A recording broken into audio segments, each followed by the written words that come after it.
때로는 고난이 있을 때 이 고난이 우리를 더 빠르게 갈 때가 있습니다. 빠르게 가게 할 때가 있어요. 바람이 불면 무섭습니다. 그런데 여러분, 바다에서 태풍이나 폭풍을 만나면 굉장히 무서워요. 때로는 그 태풍이나 폭풍으로 인해서 우리가 가고자 했던 것들을 조금 빨리 가게 되는 경우도 있습니다.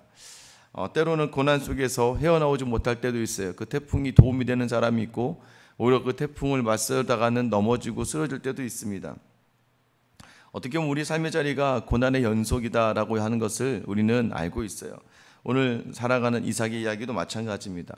우리가 알고 있듯이 이삭이 이제 흉년이 들었어요. 아버지 때도 흉년이 들었고 이 아들 때도 흉년이 들어서 피하는 곳, 애굽으로 피하려고 하다가 하나님이 나타나셔서 2절에 애굽으로 가지 말아라, 내가 내게 지시하는 땅으로 가라라고 말씀하세요. 그래서 정착한 곳이 바로 그랄 땅이었어요. 블레셋 땅, 팔레스타인, 그러나 여전히 가나안이죠. 가나안에 속한 땅입니다. 그 땅에 거주하면서 아비멜렉이 두려워서 아내를 누이라 속였습니다. 그러자 아비멜렉이 그 장면, 아브라함이 아내 리브가를 껴안고 있는 장면을 보고 이제 분노하죠. 화가 나서 아브라함에게 너 지금 뭐하냐 하고 하면서 책망합니다. 그래서 쫓아내야 되는데 쫓아내지 못하고 자기 백성에게 단속을 시킵니다. 조심해라. 알고 있어요. 아브라함의 아들 이삭인 것을. 그리고 자기 아비멜렉의 이 이전 왕, 그 왕도 아브라함과 함께 이런 조약을 맺었다는 것을 이 사람이 기억한 겁니다. 여러분, 그리고 나서 이삭에게 오늘 본문의 말씀은 지금 100배의 복을, 100배, 농사에서 100배를 얻었다라고 이야기해요. 철야 때도 잠깐 말씀드렸지만 여러분, 이 농사를 짓지 않는 이삭이 되니까요. 이삭은 농사를 지은 적이 없어요. 농사를 지었다. 100배를 얻었다. 그럼 우리는 이렇게 생각합니다. 맞아요. 하나님이 100배의 복을 주실 줄 믿으며 간절히 기도해야 합니다. 그런데 여기서 하나 우리가 놓치지 말아야 될 건 농사해야 됩니다. 여기서 농사라는 단어는 이 씨를 뿌리다라는 단어예요. 나는 모르고 아무것도 모르지만 하나님이 그 땅에 가게 하셨을 때 우리가 그저 있으면 안 돼요. 씨를 뿌려야 됩니다. 씨를 뿌리는 자는 기쁨으로 단을 거두리로다. 하나님의 말씀에 의지하여 씨를 뿌리는 겁니다. 그리고 100배나 얻었다. 여기 얻었다라는 표현도 그냥 한 번씩 뿌리고 한 번 얻었다는 게 아니에요. 계속 씨를 뿌리고 계속 얻었다는 거예요. 약속의 말씀을 붙들고 어렵고 힘들고 이해가 되지 않고 내게 익숙한 일이 아니라 할지라도 그곳에 하나님을 신뢰하며 이 씨를 뿌리는 작업에서 하나님 반드시 기억하여 주시는 줄 믿으시길 축원합니다. 이 새벽의 기도가 여러분에게 씨를 뿌리는 작업일 수도 있어요. 10년, 20년, 30년을 계속 씨를 뿌립니다. 여러분, 그런데 그게 지금 당장은 눈에 보이지 않지만 시간이 흘러서 돌아봤을 때 100배 완벽하고 완전한 그 놀라운 은혜를 경험하는 은혜가 여러분에 있게 되기를 예수님의 이름으로 축원합니다. 100배의 은혜를 얻었습니다. 여러분, 너무 좋죠. 그러면 잘 될 것 같고 또 힘이 날 것 같죠. 그런데 그러지 않아요. 바로 고난이 다가옵니다. 왠지 어떤 고난이에요? 그가 거부가 되자마자 14절 마지막이면 블레셋 사람들이 그를 시기한다는 거예요. 하나님의 사람들이 잘 되는 걸 세상은 시기합니다. 그래서 어떻게든 그들을 막으려고 하고 힘으로 누르려고 합니다. 어떻게 그 방법을 택하냐면 이제 그들이요, 아버지 아브람 때에 그 아버지의 종들이 판 우물들을 다 막고 흙으로 메워버렸대요. 이 얘기는 뭐냐면 이삭의 씨를 말려버리려고 작정을 하는 겁니다. 그런데 또 하나 있어요. 16절에 보면 아비멜렉이 이르되 가서 네가 우리보다 크고 강성한 즉 우리를 떠나라라고 이야기합니다. 떠나래요. 너 우리를 떠나라. 아니 지금 이제 좀 거주하고 이제 좀 부를 얻었는데 떠나라는 거예요. 아비멜렉이 왕입니다. 그런데도 불구하고 그 입에서 뭐라고 이야기해요? 네가 우리보다 세다는 거예요. 그러니까 너 우리랑 같이 있으면 안 될 것 같아. 큰일 나겠다. 너 떠나라라는 거예요. 여러분, 우리가 잘 될 때마다 사람들은 여러분을 시기합니다. 여러분 그런 적 있지 않습니까? 세상의 사람들이요 또는 믿음의 사람들에게 시기와 질투를 받을 때가 있습니다. 그것은 무엇인가가 잘 되었기 때문이요. 근데 그때 그러고 끝나는 게 아니에요. 어떤 일이 일어납니까? 계속해서 그 갈등이 이어져 갑니다. 오늘 본문에서 우물을 파는 이야기가 나와요. 19절에 보면 이삭의 종들이 골짜기를 파서 샘 근을 얻었습니다. 자꾸 블레셋 사람들이 우물을 메워버리니까 아유 그럼 다른 데 가서 우물을 파자 라고 해서 이 우물을 팠습니다. 딱 팠는데 여러분 그 물을 파자마자 블레셋 사람들이 다가와서 우리 거다라고 빼앗습니다. 이게 세상의 방법이에요. 다 내 거야. 야, 너 우리 땅에서 뭐 하는 거야? 우리는 나그네의 삶을 살아가는 우리에게 있어서 세상은 늘 우리에게 이렇게 싸움을 겁니다. 그래서 오늘 이삭이 그 우물의 이름을 에색, 원래 원어로는 아삭이라는 뜻인데 다투다, 싸우다라는 의미입니다. 계속해서 세상은요, 우리와 다투려고 하고 싸우려고 하고 시비를 걷고 빼앗으려고 합니다. 여러분, 우리에게 처음 복으로 주셨던 것 때문에 다투고 싸우며 끝나게 된 일들도 많지 않아요? 누군가에게는 시기의 대상이 되고 다툼의 이유가 됩니다. 여러분, 이런 일이 있으면 우리는 어떻게 할까요? 원망해요. 그리고 우리는 그 상황을 한탄합니다. 근데 여러분, 이삭이 오늘 보여줬던 모습이 뭐였어요? 100배의 그 은혜는 한 번에 끝나는 게 아니라니까요. 그래서 다시 2절에 보세요. 21절에 보면 또 다른 우물을 팠더니 지치지 않는 이삭의 모습이죠. 또 다른 우물을 팝니다. 그래서 우물을 파고 났는데 또 이번에도 블레셋 사람들과 다투기 시작합니다. 아, 쟤네 사탄 같다. 여기서 사용하는 신나라는 단어가 시트나예요. 시트나. 사탄이라는 의미와 같습니다. 대적자가 되어버리고 말았어요. 이제는 다투는 데서 끝나지 않고 우리의 삶의 대적자가 되고 마는 거예요. 야, 사탄 같다, 사탄 같아. 어떻게 하는 족족이 와가지고는 나를 괴롭히는지 모르겠어요. 여러분, 어떤 일이 하나 있었는데 믿음으로 이겨내고 한번 해봤는데 막 더 큰 갈등이 일어나는 것처럼 느껴질 때가 있어요. 여러분, 인생을 모함하고 때로는 억울하게 우리를 밀어낼 때가 있어요. 사실 이 2번 정도 되면 이제 고통의 자리가 이제 트라우마가 되기 시작합니다. 사실 그렇게 되면 이제 우물을 파고 싶지도 않아요. 믿음으로 뭔가 결단합니다. 믿음으로 아내와 남편을 섬기고 자녀를 섬기는데 이것들이 녹록하지 않아요. 계속해서 우리를 대적하고 갈등이 일어나요. 여러분, 거기에서 한 번에 무너지면 안 돼요. 다시 믿음을 부여잡고 또 우물을 파야 되는 거예요. 근데 파면 또 잘 될 것 같은데 안 그래요. 이제 사탄 같아. 아주 대적자처럼 딱 서 있는 거예요. 가정이나 회사에서, 교회에서 최선을 다해 우물을 파듯이 섬겼는데 그 끝이 이렇게 되어버리면 분하고 억울합니다. 넘어질 것 같죠? 안 그래요. 믿음의 사람은 그런 걸로 넘어지지 않습니다. 해보자. 뭐 그럴 수도 있지. 여러분, 믿음으로 담대하게 여러분의 갈등과 대적의 자리를 감당해내시길 예수님의 이름으로 축원합니다. 믿음으로 하면 돼요. 3번째입니다. 또 팝니다. 여러분, 근데 이삭이 이렇게까지 멘탈이 갑일 수 있을까요? 아주 그냥 정신력이 아주 투철하죠. 흔들리지 않죠. 단단하죠. 왜 그런 줄 아세요? 갈등 속에서도 무너지지 않고 다시 설 수 있는 이유가 무엇입니까? 여러분, 우리가 읽었던 26장 3절 4절 말씀이었어요. 이 땅에 거류하면 내가 너와 함께 있어 내게 복을 주고 내가 이 모든 땅을 너와 내 자손에게 주리라. 너 이 땅에 있어라. 지금 이삭이요, 왕이 가라고 했는데도 불구하고 그랄 골짜기, 그 그랄 지역에 그대로 있는 거예요. 안 떠나요. 왜 안 떠나요? 하나님이 이 땅에 있으라고 했거든요. 하나님이 복 주신다고 했거든요. 그래서 떠날 수가 없는 거예요. 여러분이 약속을 붙들면 담대해지고 이겨낼 수 있다는 걸 놓치지 않게 되기를 축원합니다. 여러분, 기억하셔야 돼요. 하나님이 복 주기로 하셨다는 거예요. 어제도 이렇게 우리 신방 갔다 오면서 우리 한 집사님이 그 얘기 하시더라고요. 매년마다 여름에만 되면 이제 자녀들 때문에 한국에 들어오시는 분이 계세요. 집사님이. 매년 지금 한 3년째 계속 매년 이제 여름에 7월이면 들어오셔서 아이들 방학에 잠깐 한국에 들어와서 여기 어머님이 근처에 있으니까 여기서 묵으면 저희 교회 예배를 드리고 이제 또 7월 말 되면 다시 인도네시아 들어가는 집사님이 계시는데 그 집사님이 우리 교회 집사님이 그랬다는 거예요. 매년 올 때마다 교회가 달라져요. 이렇게 얘기한다는 거예요. 매년 올 때마다 교회가 더 부흥하고 있고 더 좋아지는 것 같아요 라고 얘기했대요. 여러분, 여기까지 어떻게 올 수 있었을까요? 여러분, 하나님이 제가 처음 이 교회 올 때 제게 주신 마음이 있거든요. 하나님 주신 음성이 있고 확신이 있거든요.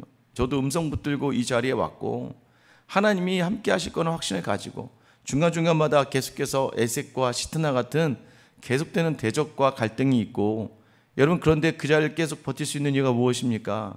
약속 붙드는 거예요. 하나님의 음성을 붙드는 겁니다. 여러분의 인생의 자리, 여러분 아직도 물론 그렇다고 해서 다 해결된 건 아니겠죠. 하지만 여러분 말씀 붙들고 서면 은혜가 있는 줄 믿으시길 축원합니다. 어제 우리 신방했던 집사님도 마찬가지였어요. 제가 처음 왔을 때요, 사업장이 괜찮았거든요.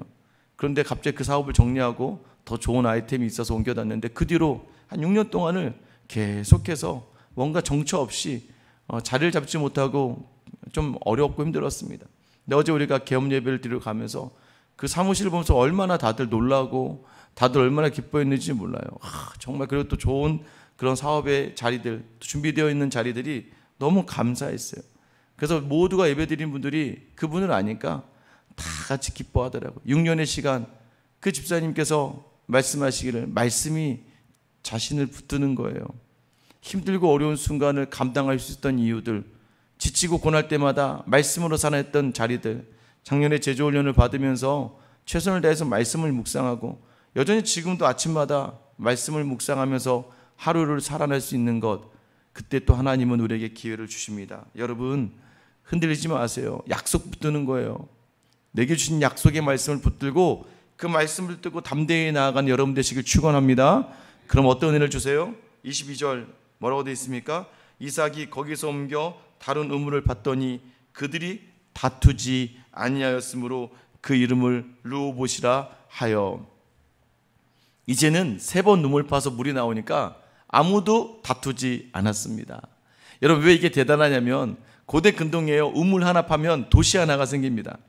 우물 하나 파면 거부가 되는 거예요.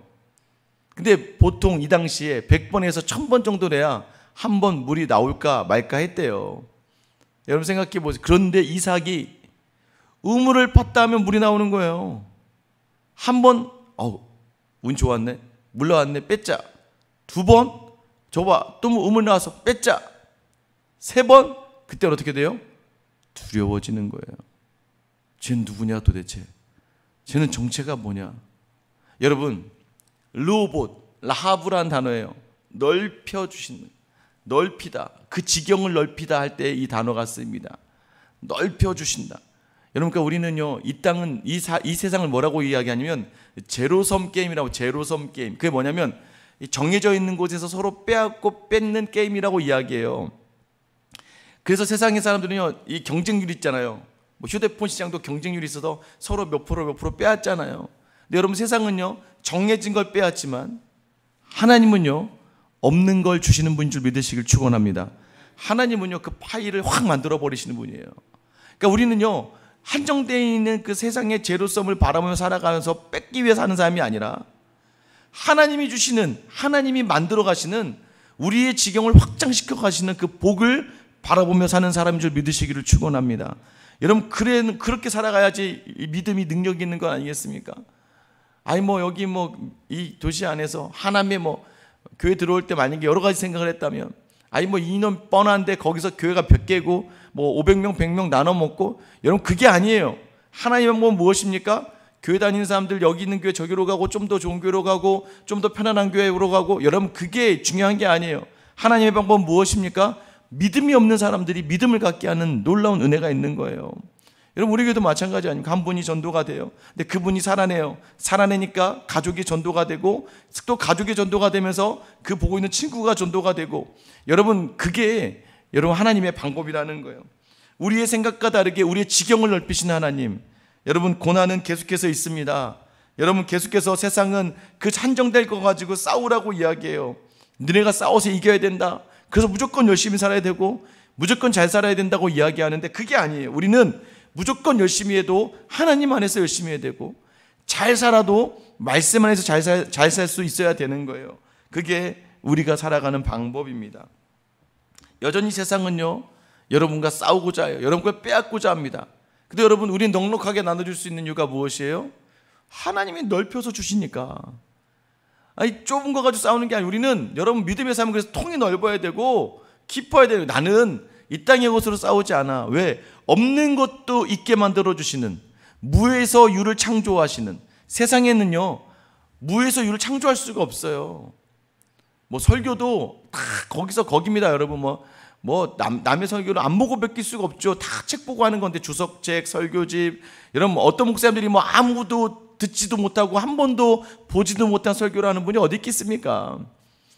여러분, 맞잖아요. 세상의 모든 자리가 무에서 유를 만드는 게 없어요. 뭘 가지고 만들어야 되는데, 하나님은 말씀으로 아무것도 없는 세상을 창조하신 분인 줄 믿으신다면, 오늘도 여전히 그 하나님을 붙들면 세상의 다툼과 세상의 대적 속에서도 여전히 우리의 것을 풍성하게 하신 하나님을 만나게 될 줄 믿습니다.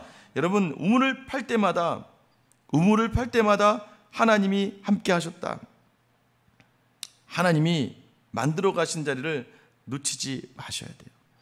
다윗도 8번째 아들이라니까요. 아버지 이삭이 생각도 안 했습니다. 하나님이요, 부르시면 그 막내 8번째 아들이요, 이스라엘 최고의 왕이 되는 거예요. 그 지경을 넓혀 가시는 겁니다. 저는 여러분에게 늘 말씀드려요. 우리 교육자들에게 늘 이야기합니다. 믿음을 시험해봐라. 믿음을 시험해봐라. 내게 주신 은사를 한정 짓지 말아라. 우리 교단은 또 여자 사역자에게 목사님들이 안 계시거든요. 저는 우리 전사님들에게 계속해서 공부하고 계속해서 그 자리에 한번 가봐라. 한정하지 말아라. 여러분도 마찬가지예요. 이제 나이가 들어서요. 이제는 힘이 붙였어요. 지금 머리가 안 돌아가요. 여러분, 그런 게 아니에요. 계속해서 하나님을 신뢰하고 하나님이 원하는 자리에 서다 보면 하나님이 여러분의 지경을 넓혀 주실 줄 믿습니다. 여러분, 이게 끝인가요? 아니에요.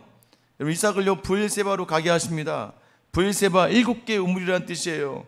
시기와 다툼이 지나고 넓게 이제 만들어 주시는, 지경을 넓혀 주시는 하나님이 이제는 7번째 우물, 이게 브엘세바, 브엘이 우물이고 세바가 7이라는 숫자거든요. 7번째 우물까지 이르러요. 그러니까 7이라는 숫자가 뭐예요? 이제는 뭐 완벽한 삶이에요. 그냥 파면 물이 나오는 삶. 그냥 우리 생수의 강, 그냥 생수의 강이 흐르는 곳, 어디든 그냥 살아있는 물이 넘쳐나는 곳. 여러분, 하나님을 경험하니까 모든 곳이 완벽한 자리가 되는 줄 믿으시기를 축원합니다. 여러분, 혹시 지금 나의 인생이 고난이라면 오늘 하나님은 저와 여러분을 위해 르호봇을 준비하시는 줄 믿으시기를 축원합니다. 고난의 자리를 여러분 무너지지 마세요. 뭐 붙들고 살라고요? 오늘 주신 말씀, 약속 붙들고 사세요. 약속을 놓치면 무너지는 거고, 약속을 붙들고 말씀을 붙들면 이겨내게 되는 것이고, 여러분, 말씀 붙들고 나아가면 에색과 시트나는 무너지는 거예요. 근데 여러분, 말씀을 놓치면 어떻게 해요? 억울하고 원망할 수밖에 없어요. 매 자리가 불평이에요. 매 자리가 힘들어요. 내게 주신 것 감사하지 못하고 다른 것보다가 무너질 수밖에 없는 연속이 된다는 것을 여러분 놓치지 말아야 됩니다. 하나님은 왜 이런 복을 우리에게 주실까요? 25절 다 같이 읽을게요. 시작. 이삭이 그곳에 제단을 쌓고 여호와의 이름을 부르며 거기 장막을 쳤더니 이삭의 종들이 거기서도 의무를 받더라. 하나님은 어떤 분이세요? 우리에게 예배받고 싶으신 분이기 때문입니다. 다른 누구도 아니고, 나는 네가 나를 예배했으면 좋겠다. 네가 나를 찬송했으면 좋겠다. 네가 나를 높이 들었으면 좋겠다. 하나님은 우리의 예배를 받고 싶으신 분입니다. 하나님은 우리가 하나님을 영화롭게 하길 원하고 함께 영광 돌리기를 원해요. 여러분, 오늘도 여전히 고난의 자리가 있습니까? 에색과 신나와 같은 대적과 다툼의 자리가 계속될 거예요. 그런데 여러분, 어떻게 하면 이깁니까? 말씀 붙들면 그 모든 지경을 르호봇 확장시켜 주시고, 확장된 우리를 브엘세바, 완벽한 우물, 이제는 먹어도 줄지 않는 생수가 나게 하는, 그 배에서 생수의 강결로 넘치는 그러한 완전한 곳으로 인도하시며, 여러분, 이런 우리의 삶을 통하여 하나님 우리로 예배하게 하시는 거예요. 하나님을 경외하게 하고 하나님을 높이시게 하는 거예요. 여러분, 우리 있는 거 가지고 싸우지 말자고요. 없는 것을 크게 부어주시고 지경을 넓히시는 하나님을 온전히 붙들고 여러분 승리하는 오늘 하루, 이번 한 주가 되시길 예수님의 이름으로 축원합니다. 기도하겠습니다. 사랑의 하나님, 살아가는 인생의 자리가 나그네 삶이라서인지 계속해서 우리의 수고와 노력을 폄하하고 자꾸 우리의 것을 빼앗는 세상의 세력과 세상의 사람들이 있습니다. 수고한 자리에 빼앗기는 것처럼 느껴지는 에색의 자리가 있고, 그래서 갈등과 다툼이 있는지 또 다시 힘을 내어봤지만 이제는 신나와 같이 대적자들이 우리의 것을 빼앗습니다. 주여, 오늘 이 시간 이 모든 자리 우리가 말씀을 놓치지 않으면 또 우물을 파게 되어 있는 것, 하나님 농사하여 100배를 얻었더라, 농사하여 씨를 뿌리며 100배를 얻는 자리는 매번 반복되는 자리인 것처럼 오늘 우리 지치지 않고 믿음으로 씨를 뿌리는 저와 우리 모든 성도들 다 되게 하여 주시옵소서. 아버지, 그리하여서 르호봇 지경을 넓히시는 하나님을 경험하고 완벽한 우물의 자리로 인도하시는 하나님을 경험하고 더 나아가 그 하나님을 확신하며 삶의 모든 자리에 기쁨으로 예배하는 저 우리 모든 성도들의 하루, 이번 한 주가 되게 하여 주시옵소서. 늘 우리의 지경을 넓히시기를 원하고 우리의 예배를 받기를 원하시는 우리 주 예수 그리스도의 이름 받들어 기도드립니다. 아멘. 여러분,